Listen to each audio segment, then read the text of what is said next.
Nouveau jour, nouveau soleil, nouveau numéro de Sika Infomag. Mesdames, Messieurs, bonjour et merci de prendre ce rendez-vous de votre magazine d'information consacré à l'analyse de l'actualité en Afrique et dans le monde.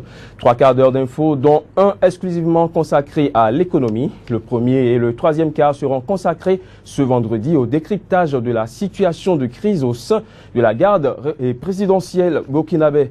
Une situation de crise qui a heureusement trouvé un dénouement, mais des questions demeurent sur les menaces qui peuvent encore planer sur la fragile transition au Burkina Faso. Nous ferons le débat, mais avant, installez-vous confortablement à vos marques. Prêts? Voici le flash d'information. La garde présidentielle burkinabé a renoncé jeudi à réclamer la démission du Premier ministre Isaac Zida. Le lieutenant-colonel Zida, numéro 2 du régiment de sécurité présidentielle RSP, dont il avait pourtant demandé en décembre la dissolution pure et simple, s'est de son côté engagé à ne plus dissoudre ce corps d'élite controversé. Le Parlement du Niger se réunira dès lundi prochain à la demande du président de la République pour autoriser l'envoi de troupes au Nigeria afin de lutter contre le groupe islamiste armé nigérian Boko Haram. Aucun détail n'a toutefois pas été fourni sur le nombre de soldats mobilisés ni sur la date de leur déploiement.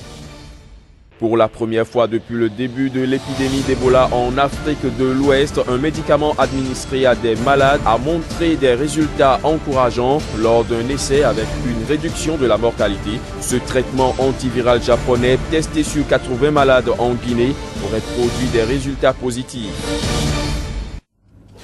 La garde présidentielle burkinabé a renoncé jeudi à réclamer la démission du Premier ministre Isaac Zida, le lieutenant-colonel Zida, numéro 2 du régiment de sécurité présidentielle RSP, dont il avait pourtant demandé en décembre la dissolution pure et simple. C'est de son côté engagé à ne plus dissoudre ce corps d'élite controversé. Le compromis est destiné à clore la crise ouverte mercredi dernier, sa première crise depuis la chute de l'ex-président Blaise Compaoré. Mais malgré ce retour au calme au sein du RSP, le régiment de sécurité présidentielle, des questions se posent sur la menace que peut encore constituer l'armée sur la transition burkinabé en cours. Pour en parler, j'aurai sur ce plateau 2 journalistes chroniqueurs et observateurs de l'actualité africaine.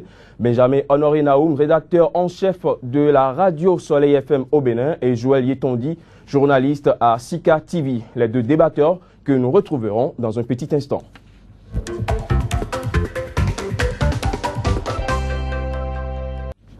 Honoré Benjamin Naoum, Joël Yetondi, bonjour. Bonjour.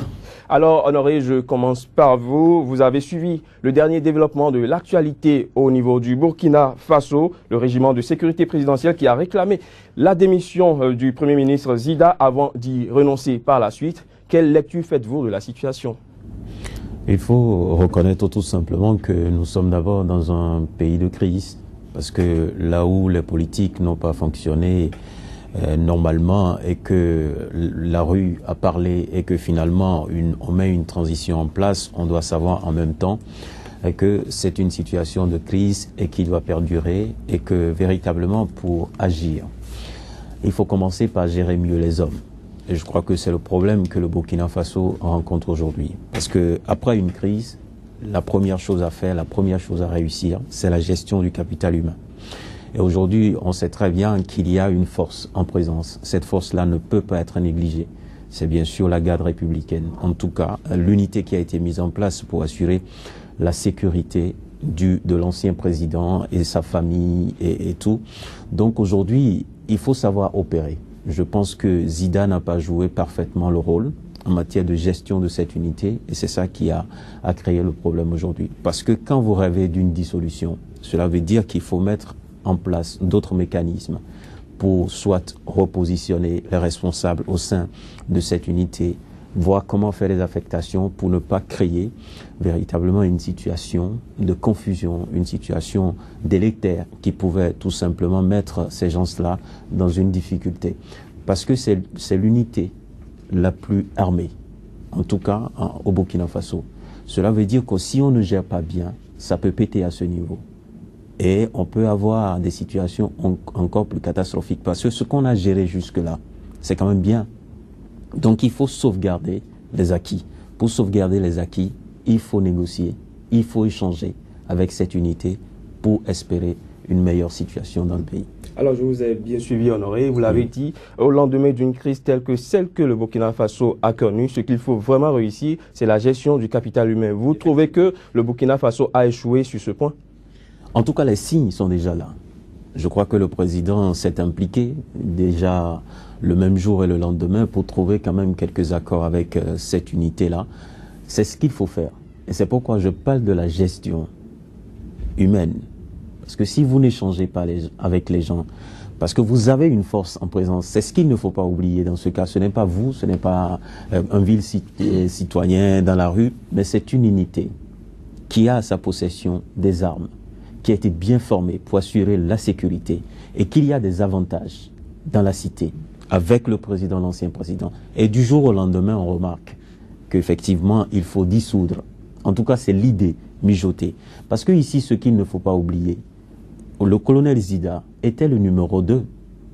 Cela veut dire qu'il a ravi la vedette même au premier responsable de cette unité. Et que vous avez aujourd'hui le pouvoir en main et vous décidez de dissoudre sans créer des conditions beaucoup plus favorables à cette unité. Je crois que c'est là où le problème se pose. Si on gère bien, je pense qu'on ne devrait pas assister à ce qu'on a vu la fois passée. Alors, Joël Yetondi, je me retourne vers vous. Est-ce que c'est la même lecture que vous faites de la situation? C'est vrai, il ne faut pas brusquer les choses.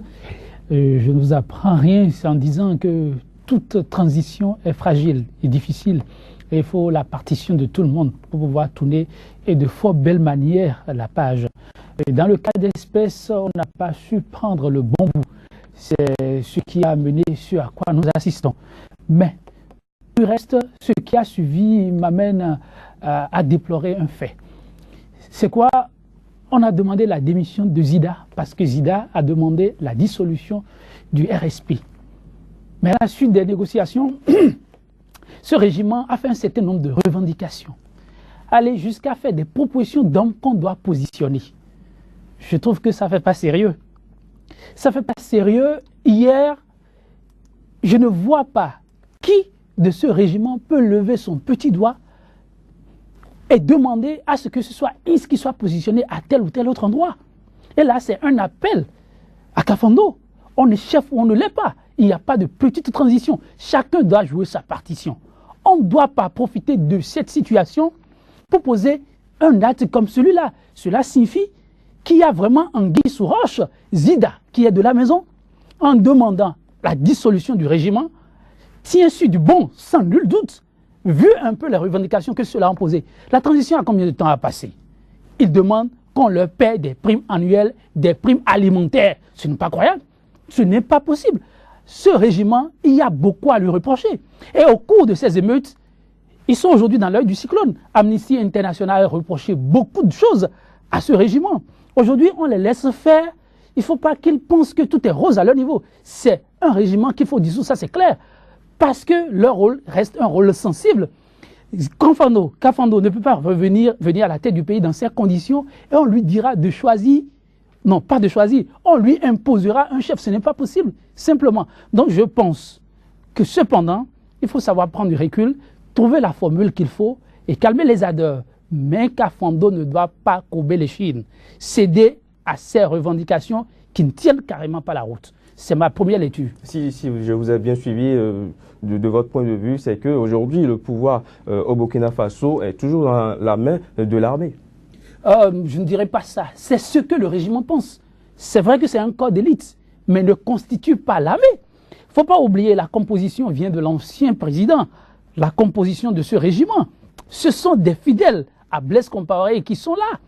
Et vous avez vu un peu ce qui a suivi comme action. Je vais parler de la société civile. La mobilisation a été spontanée et la société civile lance déjà une mobilisation pour samedi. C'est dire que si ce régiment pense que c'est un corps d'intouchables, ils auront en face d'eux la population comme hier. C'est vrai que lorsque vous avez, comme on dit, la main dans la gueule d'un chien enragé, il faut faire suffisamment attention au moindre mouvement, sinon ça peut vous arriver. Mais là-dessus, il faut constater qu'on a une population suffisamment aguerrie, qui n'est pas prête pour se faire prendre une fois encore l'hameçon. L'armée peut penser qu'elle a encore son mot à dire, mais de cette façon, ce n'est pas possible. S'y prendre avec beaucoup de force, comme ils sont en train de le faire, dans l'arbitraire, je pense que ça ne va pas marcher. C'est déjà bon qu'ils aient accepté que Zida continue sa mission. Parce qu'au-delà de tout, je dis c'est téméraire. Il est le numéro 2, il fait partie d'un corps, il sort du corps, il tient des propos qu'il a tenus là, en le disant avec toute cette fougue. Je dis c'est salutaire, il faut pouvoir le faire. Mais, une fois encore, il ne faut pas brusquer les choses. S'il vous plaît, j'aimerais qu'on puisse retenir une chose. Nous sommes en période de crise et il faut faire très attention. Nous ne sommes pas en période post-crise. Cela veut dire que la situation est toujours latente. Et il faut imaginer les solutions possibles. Aujourd'hui, nous nous retrouvons devant une unité bien formée. Et je ne voudrais pas qu'on oublie ça. Parce que si ça pète, cela veut dire que ça va être grave pour le pays. Et des gens peuvent mourir. Le sang peut encore couler au Burkina Faso. Il faut avoir ça à l'esprit. C'est pourquoi je dis, il faut négocier. Si vous ne négociez pas, vous vous retrouvez dans une situation compliquée. Je suis d'accord avec vous sur votre analyse. Mais je voudrais vous dire ceci. Il faut retenir que nous sommes dans une situation de crise. Et jusqu'à la fin du processus, au lendemain d'une élection, on peut faire des analyses pareilles. Pour l'instant, on n'a pas fini le processus d'apaisement du Burkina Faso. Il y a des gens qui sont encore très fâchés au Burkina Faso. Et quand vous prenez cette unité avait des avantages. Qu'on décide de supprimer ces avantages, compte tenu du fait qu'on veut réduire le train de vie de l'État, il faut d'abord négocier. Oui, mais Honoré, cette façon de laisser l'armée prendre le dessus en quelque sorte, d'aller vers l'armée pour négocier à chaque fois, est-ce que ce n'est pas une façon que l'armée a de confisquer cette révolution du peuple burkinabé? La question est adressée à Honoré, mais je veux ajouter quelque chose. Je veux me faire clair. Je dis, c'est vrai, il faut savoir s'y prendre. Il faut y aller avec tact. Mais j'ai ajouté tout à l'heure, il ne faut pas brusquer les choses. Mais pour autant, il faut rester maître du jeu. Kafando doit montrer qu'il est le chef. Ce n'est pas possible, c'est vrai. Je l'ai dit tantôt, ils ont en main un outil très sérieux, dangereux. Et ce sont des élites. C'est un corps d'élite. C'est vrai. Ils ont une force, une capacité de nuisance terrible qu'on ne peut pas mettre en cause. Mais pour autant, on ne peut pas tout accepter. Si jamais Kafando laisse faire, je vous assure, l'après-transition sera très grave. Le ménage doit commencer maintenant. C'est cela que personnellement, moi, je salue l'idée qui a été jetée. C'est vrai, ça a été fait à la va-vite. On n'a pas mis le mécanisme. Il faut mettre le mécanisme. Mais que ce régiment, ce corps, se mette en tête une fois pour toutes que ça va être dissout. C'est clair. On ne peut pas continuer avec ce régiment et avoir de bons résultats. Mais c'est avant la fin du premier cas, on va prendre l'avis d'Honoré sur la question. Est-ce que c'est une confiscation? Ça ne représente pas une confiscation? C'est le peuple burkinabé qui a décidé que l'armée soit impliquée dans la gestion de cette crise. Et vous avez vu, l'armée n'a pas été écartée. Donc vous ne pouvez pas aujourd'hui décider d'écarter l'armée. On aurait pu faire ça au prime abord. Au moment où on a vu déjà que le colonel Ziza s'est positionné pour prendre le pouvoir, si le peuple était descendu dans la rue, vous avez vu, ce peuple a exigé la démission de certains ministres. Et ils sont partis. Mais l'armée est venue. Mais il y a eu quelle réaction? Il y a eu tout simplement de la concession. Et on a laissé l'armée s'impliquer. Et à quel niveau? À un niveau plus élevé. Quand vous parlez de Kafando, est-ce que vous pensez véritablement que Kafando dirige le Burkina Faso? Ce n'est pas mon avis. C'est Zida. C'est Zida qui pouvait... Il doit pouvoir faire le jeu. Kafando est le chef, mais Kafando ne fera rien.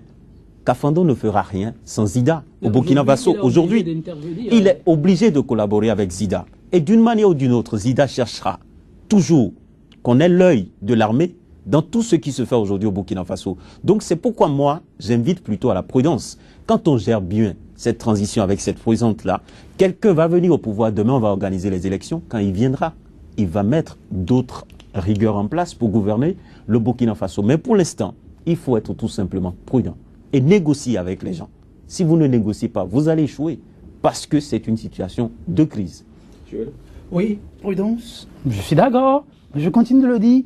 Pas question de tout accepter, ce n'est pas possible. Prudent avec eux, oui. Essayer de dialoguer, oui. Mais faire comprendre qu'on ne peut pas aller automatiquement dans la direction qu'ils sont en train d'indiquer là. Ce n'est plus possible aujourd'hui. On ne peut pas leur concéder tout ce qu'ils sont en train de demander. C'est là le rôle que Kafando a joué. Aujourd'hui, quand on observe de près la situation, remarquons ensemble que ce soit au niveau du CNT, que ce soit au niveau du gouvernement, l'armée est bien présente. Mais ce que la population attend de l'armée, ce n'est pas ce que le régiment demande ça. Non, ils ont d'autres rôles à jouer. il est question, je le répète encore, qu'on ne brusque rien, mais qu'on reste vigilant par rapport à ce régime-là. Est-ce que vous pensez que cette transition ira à son terme?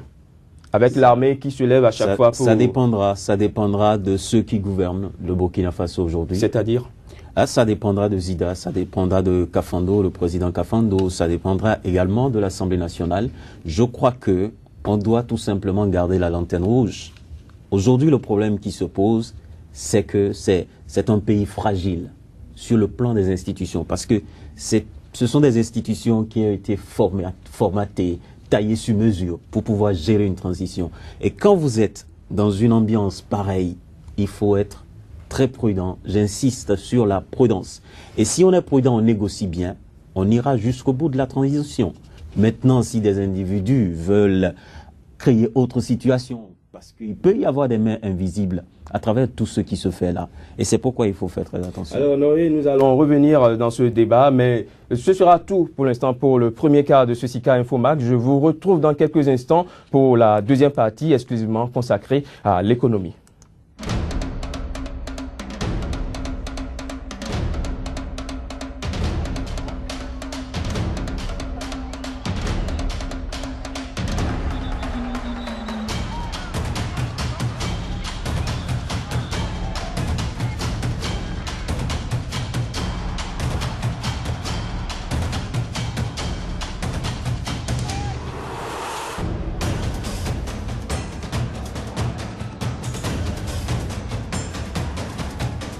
If they want to get you, they'll get you.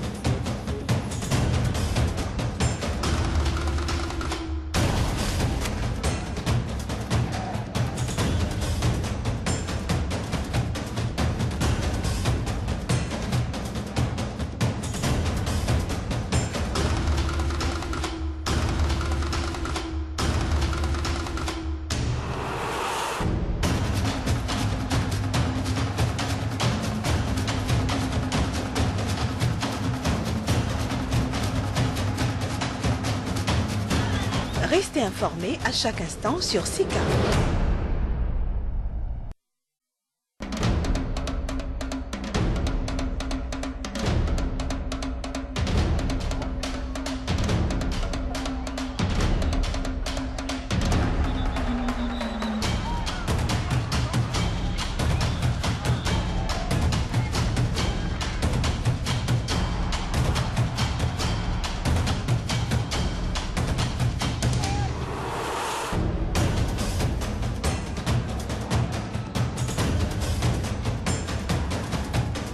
If they want to get you, they'll get you.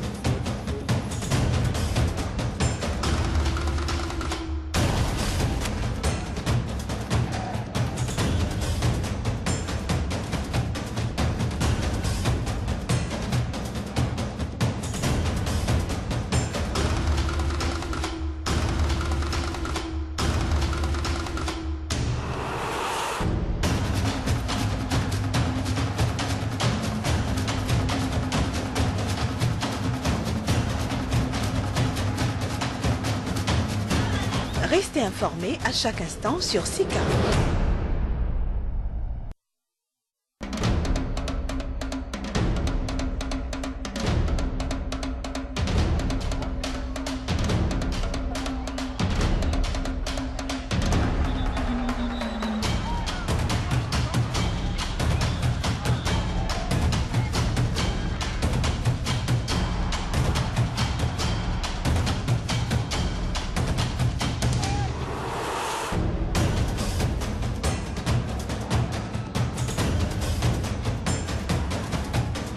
If they want to get you, they'll get you.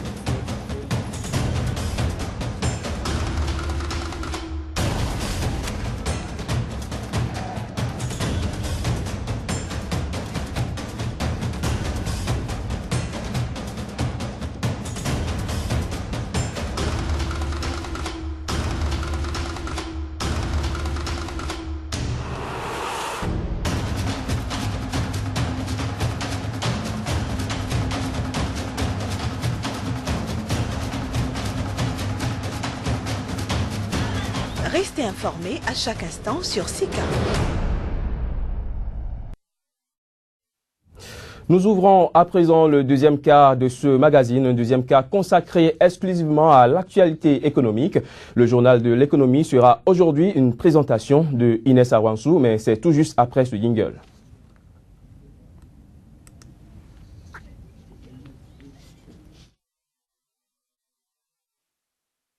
Bonjour Emmanuel, mesdames, messieurs, bonjour et bienvenue dans le journal de l'économie, le sommaire.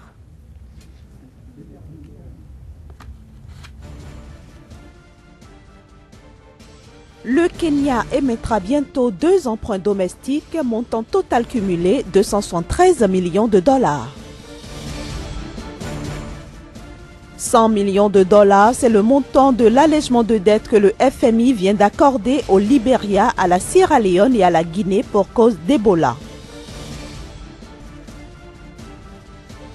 Les Grecs manifestent contre l'austérité. Ils étaient 5000 à descendre hier dans les rues d'Athènes. C'était là les principales informations que nous allons développer dans ce journal de l'économie et nous commençons tout de suite par le Kenya. La Banque centrale du Kenya annonce qu'elle émettra 2 emprunts obligataires domestiques d'un montant cumulé de 25 milliards de shillings, soit 273,4 millions de dollars. Le premier emprunt aura une maturité de 2 ans et son coupon sera décidé par le marché. Le taux du deuxième emprunt ayant une maturité de 2 ans est quant à lui fixé à 12,371%. Il sera émis d'ici le 17 février prochain. Et puis 3,3 milliards de personnes ont pris l'avion en 2014. C'est en tout cas ce qu'annonce l'Association internationale du transport aérien IATA. Cela représente 170 millions de passagers de plus qu'en 2013. Les transporteurs d'Afrique ont connu la croissance la plus faible avec seulement 0,9%, ce qui, selon l'IATA, n'est pas lié à l'épidémie du virus d'Ebola, mais plutôt à la situation économique sur le continent africain. Nous passons maintenant au FMI qui a accordé jeudi 100 millions de dollars d'allègement de dette aux 3 pays les plus touchés par le virus Ebola sur le continent africain, ceci en créant un mécanisme qui pourra être utilisé à l'avenir en cas de nouvelles catastrophes de santé publique. C'est un geste plutôt rare que le Fonds monétaire international a fait en faveur du Libéria, de la Sierra Leone et de la Guinée, les pays les plus touchés par Ebola. Un don total de 100 millions de dollars à travers un mécanisme qui pourra être utilisé à l'avenir en cas de nouvelles catastrophes de santé publique. Destiné à effacer une partie de la dette et des intérêts qu'ils doivent au FMI, ce don, réclamé par les États-Unis, vient soulager un tant soit peu ces pays dont la croissance et les comptes publics ont été durement éprouvés par Ebola. Il s'agit d'une innovation majeure dans la philosophie du FMI, dont l'activité traditionnelle consiste à prêter aux pays en difficulté financière et d'exiger ensuite d'être remboursés. Le Fonds monétaire international devient de ce fait la première institution multilatérale à accorder un allègement de dette au Libéria, à la Sierra Leone et à la Guinée. L'initiative est applaudie par l'organisation de lutte contre la pauvreté Oxfam qui salue un grand pas en avant, tandis que le collectif Jubilé USA qui lutte pour l'effacement de la dette des pays pauvres évoque un outil important de lutte contre la pauvreté. L'actualité économique, c'est aussi Paris qui abrite ce vendredi le Forum franco-africain pour une croissance partagée, co-organisé par les ministères français des Finances, de l'économie, des Affaires étrangères et le MEDEF. Cette rencontre réunit plus de 700 participants en provenance de 33 pays. Il s'agit des décideurs publics et privés français et du continent africain. L'objectif est de mettre la jeunesse et les financements innovants au cœur de la nouvelle dynamique économique entre l'Afrique et la France. Et puis en Grèce, environ 5000 personnes ont répondu jeudi soir à Athènes à un appel à manifester. Cet appel a été lancé via les réseaux sociaux contre le chantage sur le gouvernement grec après la décision de la BCE de restreindre les mécanismes de financement des banques grecques. Cette manifestation intervient à l'issue de la tournée au bilan mitigé d'Alexis Tsipras et du ministre grec des Finances Yanis Varoufakis à Rome, Paris, Bruxelles et Berlin pour rallier des soutiens à leur projet de renégociation de la dette grecque. Les manifestants se sont rassemblés en silence et sans banderole sur la place Syntagma devant le Parlement pour montrer leur soutien au gouvernement de gauche Syriza qui ose défendre les intérêts des Grecs. Beaucoup de choses ont changé, nous sommes très optimistes. Nous nous sentons justifiés, nous sommes heureux et après de nombreuses années, nous sommes maintenant optimistes pour l'avenir. Le gouvernement ne doit pas être tout seul. S'ils se tiennent seuls, ce sera plus facile pour les bêtes qu'ils essayent de combattre à l'étranger, de les faire changer d'avis. Le peuple doit se tenir à leur côté et soutenir le gouvernement pour qu'ils comprennent qu'ils ne peuvent revenir en arrière. Nous ne pouvons qu'aller de l'avant. L'Europe doit changer, nous devons abandonner l'austérité et entrer dans la croissance à la fois pour la Grèce et pour l'Europe. La décision soudaine de la BCE mercredi soir de priver les banques grecques d'un de leurs outils de financement a jeté une ombre supplémentaire sur l'entreprise diplomatique du gouvernement grec. Le gouvernement d'Alexis Tsipras a annoncé la fin des privatisations imposées par des créanciers du pays, ainsi que des mesures pour faire face à la crise humanitaire que traverse la Grèce après 6 ans de récession et d'une politique d'austérité drastique en échange de prêts internationaux. À Thessalonique, deuxième ville grecque dans le nord du pays, environ 500 personnes se sont également rassemblées pour scander non au chantage de la BCE. Il faut dire que la décision de la Banque centrale européenne BCE de priver les banques grecques d'une partie de ses financements suscite des réactions de par le monde. Voici un extrait de la déclaration du président français François Hollande. L'austérité qui lui a été imposée a suscité un rejet. Rejet du peuple grec, mais pas un rejet de l'euro, pas un rejet de l'Europe. Le rôle de la France, c'est de trouver une solution, de contribuer à un accord, mais dans le respect. Respect du vote des Grecs, mais respect des règles européennes et respect des engagements. C'est sur ces bases-là que je travaille avec nos partenaires européens. Vous avez sans doute appris que la Banque centrale européenne avait pris une décision hier tard, qu'elle a des conséquences, cette décision. C'est qu'elle renvoie sur les États, sur les gouvernements, les responsabilités. Et c'est bien légitime. C'est aux États, aux gouvernements, bientôt donc à ce qu'on appelle l'Eurogroupe, de prendre ces décisions. Elle dit aussi au gouvernement grec qu'il doit annoncer un cadre pour ces réformes. Le journal de l'économie sur SICA TV. Dans un instant, nous allons recevoir notre invité du jour.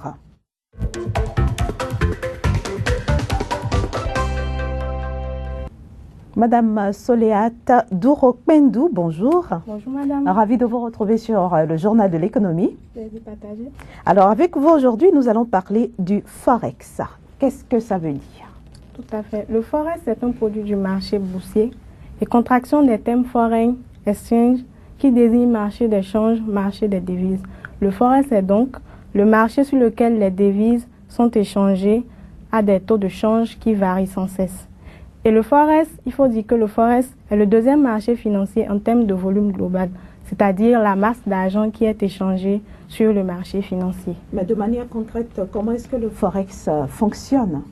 Bon, il faut dire que le Forex est un marché de change, un marché de gré à gré où se rencontrent l'offre et la demande des devises étrangères.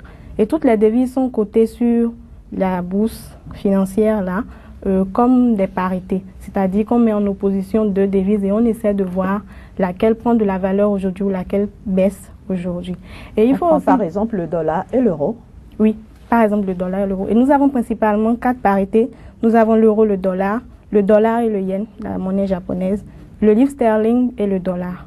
Et il faut noter que si avant, le forest était exclusivement réservé aux banques, aux entreprises et aux gestionnaires de fonds, aujourd'hui, les particuliers ont la possibilité de faire aussi le forest grâce aux courtiers appelés brokers. Mais pourquoi il y avait cette particularité-là?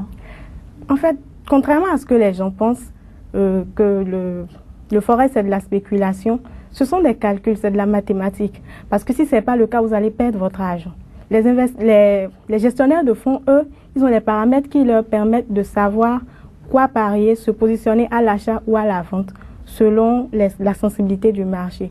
Mais aujourd'hui, avec le forest, aujourd'hui avec les brokers plutôt, les particuliers ont la possibilité d'avoir des graphiques pour pouvoir analyser par eux-mêmes la sensibilité du marché et savoir qu'est-ce qui est favorable pour eux. Est-ce qu'il faut se positionner à l'achat ou est-ce qu'il faut se positionner à la vente?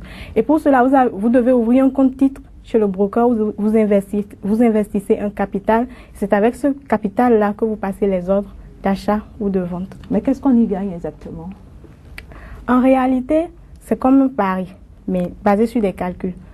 Vous pouvez supposer, par exemple, le dollar a une certaine valeur aujourd'hui ou bien à une certaine heure. Vous pouvez supposer, selon les analyses que vous avez eu à faire, que le dollar va monter en journée.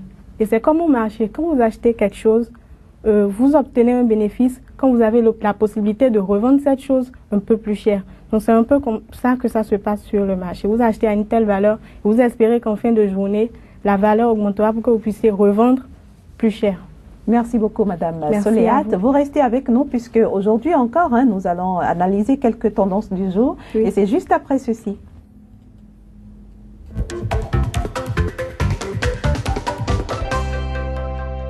Alors, Madame Soléat, aujourd'hui, nous allons parler de CAC 40. Tout à fait. Le CAC 40 aujourd'hui est en baisse de moins 0,37% et le DAX 30 aussi de moins 0,40%. Et il faut dire que hier jeudi, la BCE a soutenu sa décision de ne plus investir sur le gouvernement grec. Et cette décision-là, on sent déjà une réticence au niveau des investisseurs. Et ce matin, ça a continué. Les bourses européennes ont ouvert en baisse parce qu'ils attendent leur indicateur économique, c'est-à-dire ils attendent de voir si le taux de chômage aux États-Unis va baisser ou pas. Et il faut dire aussi que les États-Unis sont un indicateur économique pour l'Europe. Pourquoi? Parce que c'est une puissance mondiale. C'est vrai qu'aujourd'hui, la Chine est un peu en rivalité avec les États-Unis, mais les États-Unis, c'est toujours une puissance mondiale. Et le taux de chômage, lorsque ça baisse, ça prouve que la croissance économique aux États-Unis est en train de s'améliorer. Et par rapport à ça, on optimise au niveau des investisseurs et ça agit forcément sur les bourses européennes. Donc, que dire du Maroc? Le Maroc, all share du Maroc Massi, nous avons 10 259,16 et une variation de plus 0,07. Et cette hausse-là s'explique par la performance de Dizway, plus 3,40 et BMCE, plus 3,21. Ce sont de grandes entreprises qui sont cotées sur les places boursières marocaines. Merci beaucoup, Madame Soléat. Pour conclure cet entretien? Conclure cet entretien, j'aimerais parler au peuple béninois, au peuple africain et leur demander de s'intéresser un peu plus au marché boursier, au marché financier. Parce que nous nous sommes rendus compte aujourd'hui que le marché de l'emploi est saturé. Et donc, il faut se pencher vers l'auto-emploi. Et pour cela, forcément, on a besoin d'un investissement. Et par rapport aux contraintes bancaires qui freinent certaines personnes, le marché boursier, vous avez quand même certaines facilités pour pouvoir acquérir l'investissement dont vous avez besoin. Donc, je leur demande de s'intéresser mieux au marché boursier. Il y a des avantages. Peut-être qu'ils ont peur de perdre. Justement, mais ce sont des analyses. Comme les gens le pensent, ce n'est pas que des spéculations, ce sont des analyses. Et si vous n'avez pas la possibilité de pouvoir gérer à bien votre compte, rapprochez-vous des conseillers financiers et des gens qui sont aptes à le faire. Madame Soléat Doro-Pendou, ce sera tout pour cet entretien. Merci à vous de nous avoir éclairé sur tous ces points. Madame, Monsieur, ce sera tout pour ce journal de l'économie que je vous remercie d'avoir suivi. Merci Inès pour ces informations économiques et ce sera tout également pour le deuxième quart de Sika Infomag. On se retrouve dans quelques instants pour la troisième partie de ce magazine.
Sika Infomag se poursuit. Bienvenue sur le troisième quart consacré à la suite du décryptage des faits marquants sur le continent africain. Nous poursuivons avec le débat du jour qui porte sur le Burkina Faso.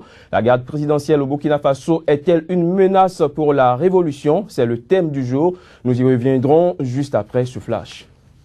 La garde présidentielle burkinabé a renoncé jeudi à réclamer la démission du Premier ministre Isaac Zida. Le lieutenant-colonel Zida, numéro 2 du régiment de sécurité présidentielle RSP, dont il avait pourtant demandé en décembre la dissolution pure et simple, s'est de son côté engagé à ne plus dissoudre ce corps d'élite controversé. Le Parlement du Niger se réunira dès lundi prochain à la demande du président de la République pour autoriser l'envoi de troupes au Nigeria afin de lutter contre le groupe islamiste armé nigérian Boko Haram. Aucun détail n'a toutefois pas été fourni sur le nombre de soldats mobilisés ni sur la date de leur déploiement. Pour la première fois depuis le début de l'épidémie d'Ebola en Afrique de l'Ouest, un médicament administré à des malades a montré des résultats encourageants lors d'un essai avec une réduction de la mortalité. Ce traitement antiviral japonais testé sur 80 malades en Guinée aurait produit des résultats positifs. J'ai toujours sur ce plateau Honoré Naoum, rédacteur en chef de la Radio Soleil FM au Bénin, et Joël Yetondi, journaliste à Sika TV. Je me tourne vers Joël. Joël, au vu de la situation actuelle au Burkina Faso, est-ce qu'on peut dire qu'il y a un risque de coup d'État avant la fin de la période de transition? Non, ce serait aller trop vite en besogne que de parler de risque de coup d'État. Mais ce qui s'est passé témoigne à n'en point douter de la fragilité de la situation, qu'il va falloir que chacun joue à fond sa partition. Et c'est déjà heureux qu'après discussion, eh bien, la garde présidentielle essaie de revoir un peu ses exigences à la baisse, à savoir que Zida peut continuer et que de l'autre côté, on a accepté qu'il n'y ait pas de dissolution. Il faut continuer dans ce sens, mais pour autant, il faut veiller à ce que les choses se fassent dans les normes. Je continue à dire que c'est maintenant qu'il faut préparer l'après-transition. Si on ne donne pas déjà les couleurs, le ton de ce qui doit être l'après-transition, donc l'attente de la population, le combat sera un combat en vain. Je ne voudrais pas citer de l'autre côté ce qui s'est passé. Je ne veux pas nommer de pays, mais vous l'avez constaté, on s'est sacrifié, on s'est immolé, rien que pour la paix, mais aujourd'hui, on a l'impression que le peuple s'est battu en vain. Je ne souhaite pas ça pour le Burkina. Et rien que pour ça, chacun doit jouer à fond sa partition. C'est vrai que dans les actes, on voit beaucoup plus Zida, mais Kafando, tel un père de famille, doit jouer à la sagesse. Le moment où on a besoin de dialogue, de conciliation, c'est à lui de le jouer. Mais déjà maintenant, il faut commencer par faire le nettoyage qu'il faut. Le régime qui est en place, le régime défunt dont est héritier, la garde présidentielle ne peut plus continuer à jouer le rôle qu'il jouait hier. Ce n'est pas possible. Un nouveau chef venu, il a besoin d'avoir ses hommes de main. Et ça, c'est clair. Et c'est bon de donner déjà le ton. Celui qui viendra, parce que il faut reconnaître aussi qu'il n'y a pas urgence à balayer tout de suite la garde présidentielle. Il n'y a pas urgence par rapport à tout ce qu'on a comme dossier sur table. Il faut régler ce qui est plus urgent, mais déjà faire comprendre que après, celui qui viendra sera obligé de le faire s'il veut aller de l'avant. Sinon, on risque de revenir à la case du départ. Alors Honoré, est-ce qu'il y a risque d'explosion au Burkina Faso avant la fin de cette transition, une transition fragile? Oui, je voudrais répondre tout droit. Ça dépendra du colonel Zida. Si le colonel Zida gère bien, on n'aura pas de coup d'État. Mais s'il gère mal, on aura de coup d'État et les gens vont encore se retrouver dans les rues. Et on n'imagine pas ce que cela peut donner. Donc, ce que je voudrais dire ici, fondamentalement, vous voyez très bien que le problème se pose entre la garde républicaine et le colonel Zida. Le colonel Zida qui était membre de la garde républicaine. Ce n'est pas un problème entre l'armée et le président civil Kafando. Donc, ça veut dire que la dissension se trouve au sein de l'armée. Et celui qui aujourd'hui occupe le poste de Premier ministre doit savoir jouer, parce que lui, il vient de cette unité. Donc, il doit savoir comment fonctionne cette unité. Et en ce moment-là, il doit savoir quel échange avoir véritablement avec cette unité. Donc, tout de suite, on ne parlera pas de coup d'État. Heureusement, les choses sont au calme actuellement avec l'implication du président et tout, mais on doit considérer toujours que nous sommes dans une dans une situation fragile, nous sommes dans un pays où les institutions ne fonctionnent pas comme cela se doit et qu'il faut faire très attention. Alors, une dissension au sein de l'armée, de votre point de vue de chroniqueur, au-delà des raisons avancées par la garde présidentielle pour réclamer la démission du lieutenant-colonel Zida de son poste de Premier ministre, est-ce que vous voyez d'autres indicateurs qui expliquent cette dissension, tous ces indicateurs qui divisent aujourd'hui l'armée au Burkina Faso? Souvent, les hommes se battent autour de quoi? Autour des intérêts. Parce qu'aujourd'hui, la garde républicaine réclame quoi? Une amélioration des conditions de vie.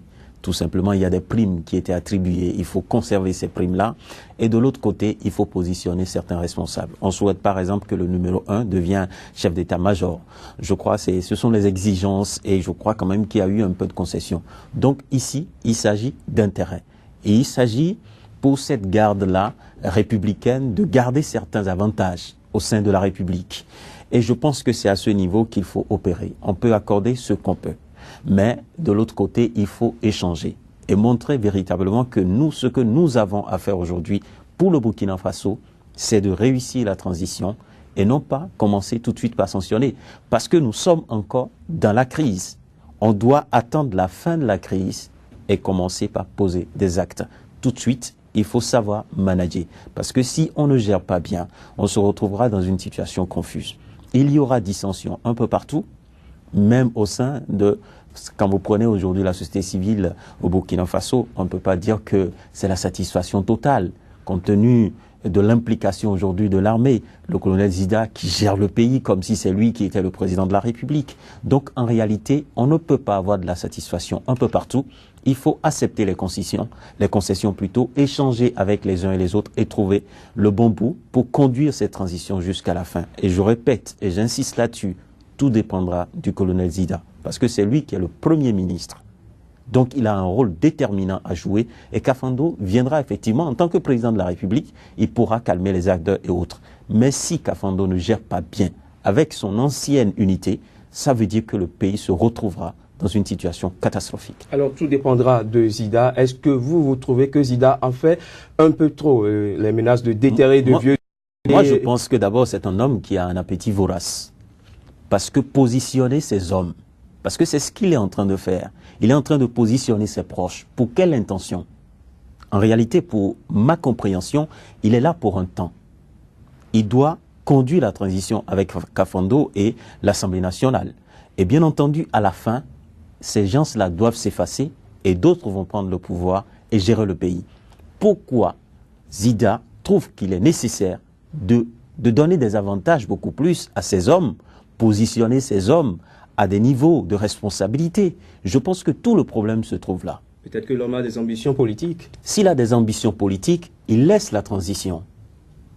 Et il conduit cette transition et après, peut-être au moment d'une autre élection, le peuple béninois va voir que vraiment, le colonel Zida a joué un rôle déterminant pour que nous puissions retrouver la paix. Comment dirais-je, burkinabé, que nous puissions retrouver la paix, il a joué un rôle déterminant. Et à la fin du processus, si on pense que véritablement, c'est un homme qu'il faut pour conduire, ça sera peut-être 5 ans après, parce que je crois qu'ils ont un mandat de 5 ans. Alors, mais tout de suite, non. Aujourd'hui, la mission qui est confiée à Kafando et bien entendu au colonel Zida, c'est de conduire la transition, organiser les élections et installer une démocratie au Burkina Faso. Alors Joël, le Premier ministre Zida, petit vorace, est-ce qu'il en fait un peu trop? Ça dépend de quel côté on s'y met. Il faut dire que par rapport à d'autres, il y a pour moi son jeune âge qui compte pour beaucoup. Il a beaucoup de fougue, il veut aller vite et bien, il a sa l'étude des choses. Il est, je le sens, un peu nostalgique d'une certaine période, pour ne pas le dire, la période de Thomas Sankara, quand on s'en tient aux propos qu'il tient, ses engagements par rapport à un certain nombre de dossiers. Oui, et c'est là aussi tout le rôle de Kafando, qui est aujourd'hui le numéro 1 du Burkina Faso, doit savoir l'appeler, l'aider à poser ses pas convenablement. S'il ne le fait pas comme ça, ça ne pourra pas aller. Je trouve que les deux forment le binôme idéal pour le Burkina Faso actuellement. Zida, trop bouillant, Kafando, très effacé, calme, d'un tempérament idéal pour conduire la transition. Je pense qu'ensemble, ça peut aller. Mais, comme on le dit, il faut savoir raison garder. Et là-dessus, je pense que, oui, Zida a à revoir un peu certaines de ses initiatives. Alors, je vais vous poser une question. Est-ce que vous pensez, comme d'autres, qu'il y a une main invisible de Blaise Compaoré derrière tout ce qui est arrivé ces derniers jours au Burkina Faso? Ce n'est pas un homme à négliger. Ce n'est pas un individu à négliger. D'autant plus qu'il est allé un peu plus loin. Mais après, il est revenu à côté du Burkina Faso. Il est en Côte d'Ivoire. Donc, aujourd'hui, on ne peut pas négliger son implication. Il peut toujours, parce que la situation d'instabilité l'arrange. Compte tenu de la position de Blaise Compaoré aujourd'hui, si le pays est instable, il peut toujours essayer des choses, il peut toujours imaginer des stratégies. Mais je pense que ceux qui gouvernent aujourd'hui doivent savoir que c'est dans l'accalmie qu'on va créer cette transition et réussir la transition. Parce que j'aimerais bien revenir à une promesse de Zida que j'ai devant moi qui dit à la jeunesse du Burkina Faso, vos aspirations au changement démocratique ne seront ni trahies ni déçues.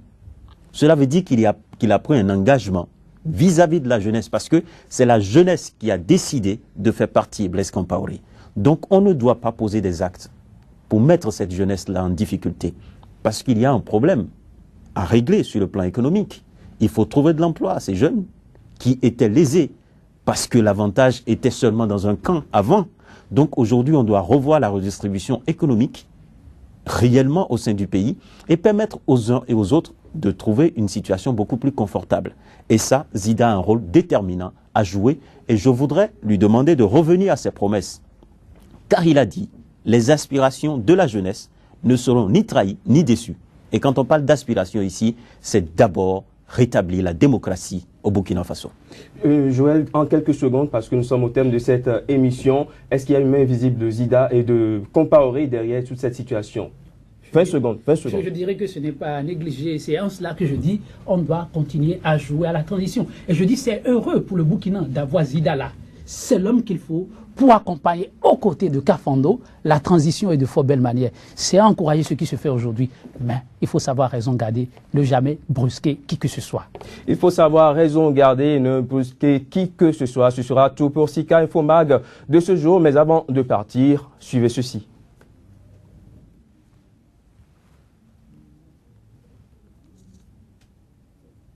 Mesdames et messieurs, bonjour et bienvenue sur votre premier numéro de Sika Info Mag, un magazine d'information consacré au décryptage de l'actualité politique et socio-économique en Afrique. En 3 quarts d'heure, nous vous proposons les analyses des spécialistes sur les grands faits qui meublent l'actualité sur le continent africain. Il faut dire que ce qui est à souligner et à saluer, c'est d'abord l'initiative. Elle est au-delà de tout salutaire. De mon point de vue, c'est un procès qui risque de durer très longtemps. Une banque ne peut pas faire face à ce financement.